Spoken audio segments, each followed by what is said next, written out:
Sir जनादेश तो मैं भी रक्सौल का ही बेटा हूँ। बात सिर्फ वोट नहीं मिलने से मेरे जो काम क्षेत्र है उस पे कोई प्रभाव नहीं पड़ेगा। कुंदन श्रीवास्तव पहले से भी यहाँ काम कर रहा था और बस मुझसे गलती ये हुई कि जो मैंने काम किया उसको मैंने लोगों के पास पहुँचाया नहीं। अब चूँकि मैं मानता हूँ कि छोटे-मोटे धरना से और प्रदर्शन से सिर्फ कोई भी बड़ा समस्या का निदान नहीं हो पाएगा, तो मैं इस सरकार से एक आग्रह किया हूँ लेटर के माध्यम से, जैसे कि मैंने आपको कल बताया था कि मैं आज से मतलब कल से ही मैंने काम शुरू कर दिया है।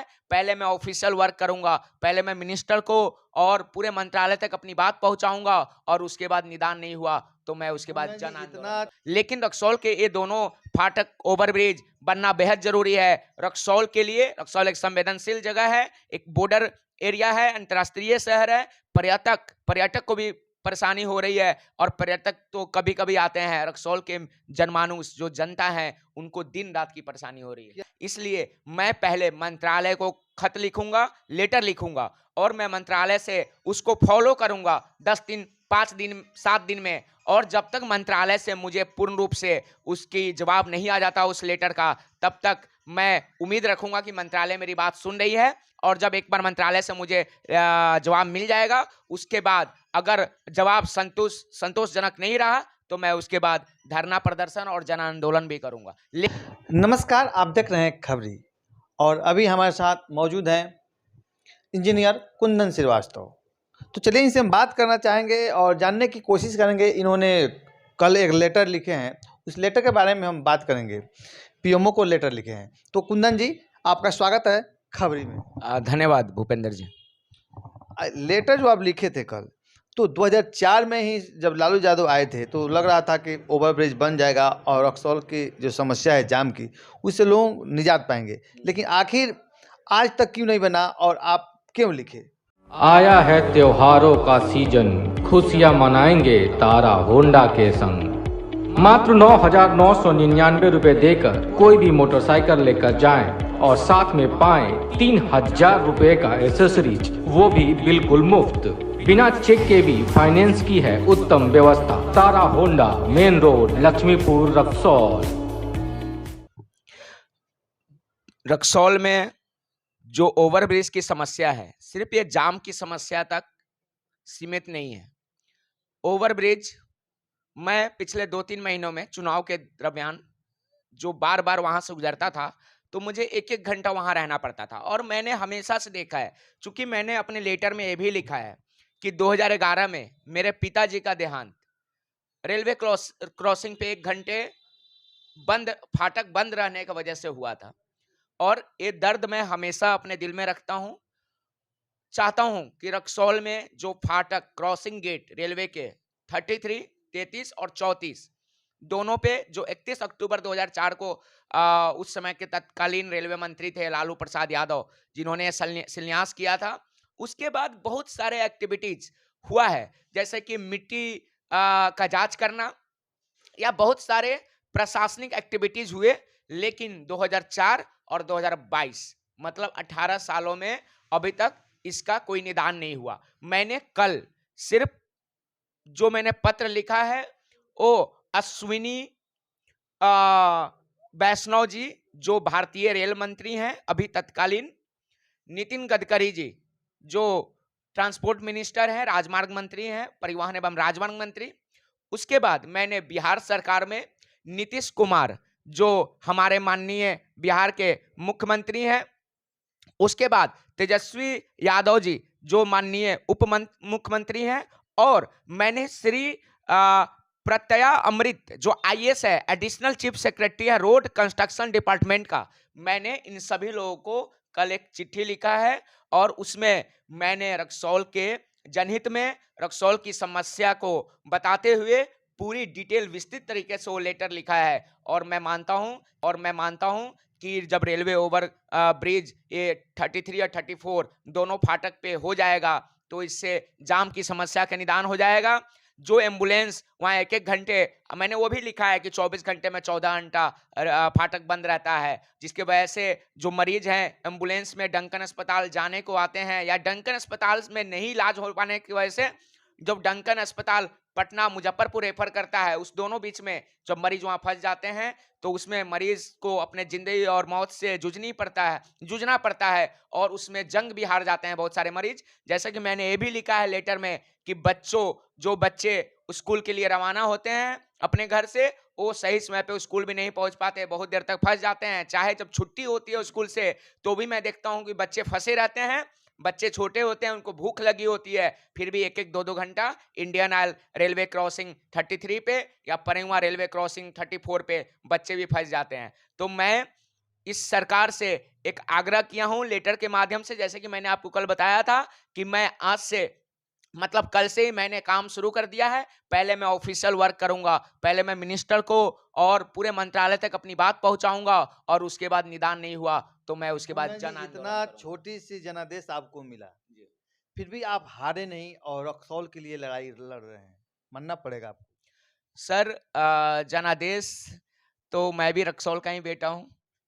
बात सिर्फ वोट नहीं मिलने से मेरे जो काम क्षेत्र है उस पर कोई प्रभाव नहीं पड़ेगा।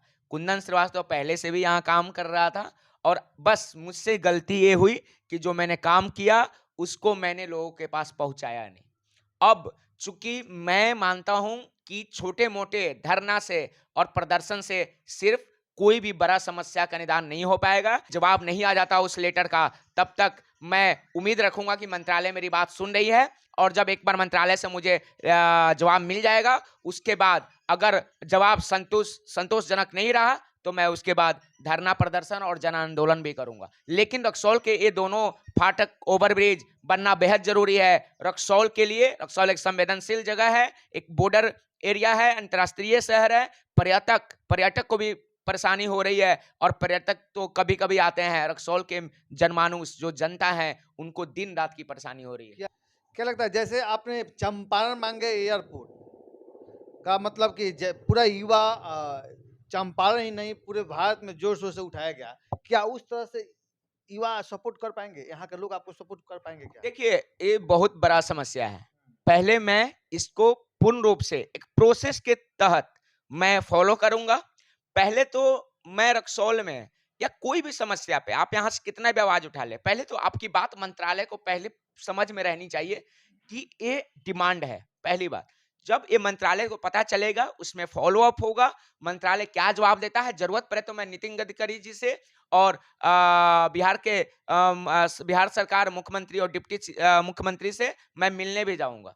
पहला चीज ये है। दूसरी बात कि जिस तरह चंपारण मांगे एयरपोर्ट को रक्सौल स्तर पर ट्रेंड कराने की बात हुई थी, वो एक ट्रेंड था, वो मेरे दिमाग में इसलिए आया था चूंकि उससे पहले ज्यादा हमारी कोई कम्युनिकेशन पत्राचार नहीं हुआ था मंत्रालय से। लेकिन फिर भी मैंने ये किया था कि मैं देखना चाहता कि रक्सौल के मुद्दे को मैं देश स्तरीय पहुंचा सकता हूं कि नहीं। वो मेरा एक एक्सपेरिमेंट था, उसमें मैं सफल रहा था। तो उसी तरह से मैं रक्सौल मांगे ओवरब्रिज को भी मैं ट्रेंड कराने की कोशिश करूंगा, लेकिन मैं पूरे प्रोसेस से करूंगा। पहला प्रोसेस मैं मंत्रालय तक, अपनी बात सरकार तक। देखिए इसमें दोनों इन्वॉल्व होते हैं 50-50%। जब बात रेलवे क्रॉसिंग की होती है फाटक की, तो रेलवे भी आधा पैसा देती है। और इसमें कुंदन जी यही बात मैं आपसे पूछने वाला था कि जब मैं बात किया था रंजीत सिंह से, तो रंजीत सिंह का कहना है कि भारत सरकार अपना पैसा आवंटन कर चुकी है, लेकिन बिहार सरकार को भी उसमें देना होता है, तो बिहार सरकार अभी तक नहीं दिया, इसलिए काम नहीं हो रहा है। मैं आपके माध्यम से पूछना चाहूंगा कि अगर आवंटन कर दी है तो इसका, मैं भी रेलवे में, मेरे पिताजी रेलवे अधिकारी थे, मैं भी रेलवे में, मेरे सारे खानदान में अधिकतर लोग रेलवे में हैं, कोई आवंटन नहीं हुआ है। और आवंटन देखिए ऐसा, माने बिहार सरकार का इतना दुनिया में ओवरब्रिज बन रहा है, आप जाके देख लीजिए मोतिहारी, जाके देख लीजिए नरकटियागंज, सब जगह ओवरब्रिज बन गया, वहां पे भी आवंटन हुआ। लेकिन ये आवंटन का कोई वजूद नहीं है। इसमें 50-50% का पार्टिसिपेशन होता है, जिसमें इंडियन रेलवेज, चूंकि वो रेलवेज के अंडर में आते हैं इसलिए रेलवे आधे पैसा देती है और आधा पैसा जो होता है वो रोड कंस्ट्रक्शन डिपार्टमेंट से माननीय जो हमारा मंत्रालय होता है, ministry of road transport and highways, और जो बिहार सरकार होती है, उस सबका इन्वॉल्वमेंट होता है। तो ये आवंटन कुछ नहीं हुआ है। आवंटन होता, ये तो बात बार बार कही जाती है कि भारत सरकार कर दिए हैं, एयरपोर्ट के मुद्दा में भी यही बात आ गई। बाद में कि भारत सरकार ने तो अपना काम कर दिया है, बिहार सरकार जमीन खरीद के और नहीं दे रहा है। ये बिल्कुल भी ये बात वो नहीं है, मानने योग्य नहीं है। इसमें जो मैंने बात किया अभी रेलवे अधिकारियों से, इसमें दोनों तरफ से अभी कोई पहल नहीं हुआ है और दोनों तरफ से पहल होने की मैं कोशिश कर रहा हूं। मैं माननीय नितिन गडकरी जी, माननीय अश्विनी वैष्णव जी रेलवे मंत्री, और माननीय उप मुख्यमंत्री तेजस्वी यादव जी, माननीय मुख्यमंत्री नीतीश कुमार जी, और जो मैंने अभी आपको आईएएस का नाम बोला प्रत्यय अमृत, जो आईएएस हैं, जो एडिशनल चीफ सेक्रेटरी हैं रोड कंस्ट्रक्शन डिपार्टमेंट बिहार का, इन सभी लोग को मैंने लेटर लिखने का काम किया है। ओकाया लेकर आया है आधी इलेक्ट्रिक और आधी बैटरी वाला स्कूटर। एक बार चार्ज करें 160 किलोमीटर तक चलें। 1,75,000 वाला स्कूटर अब 1,09,000 में सब्सिडी के बाद। हर स्कूटर के खरीद पर पाए गारंटेड इनाम। तो आइए समृद्धि इंटरप्राइजेज और फाइनेंस पर ले जाइए scooter. Main road Laxmipur Raxaul, SRP hospital के बगल में। दिवाली के शुभ अवसर पर प्रकाश फर्नीचर लेकर आया है सुनहरा ऑफर। किसी भी फर्नीचर पर पाएं 30% तक की छूट और साथ में फ्री होम डिलीवरी। होलसेल के भाव में खुदरा फर्नीचर, तो मौका हाथ से जाने न दें और आए Prakash furniture, main road Koriya Tola Raxaul. Apsara sari showroom, fancy sari, salwar suit एवं शूटिंग शर्टिंग के लिए एक बार सेवा का मौका अवश्य दें। लोहापट्टी रोड रक्सौल, एक दाम की दुकान।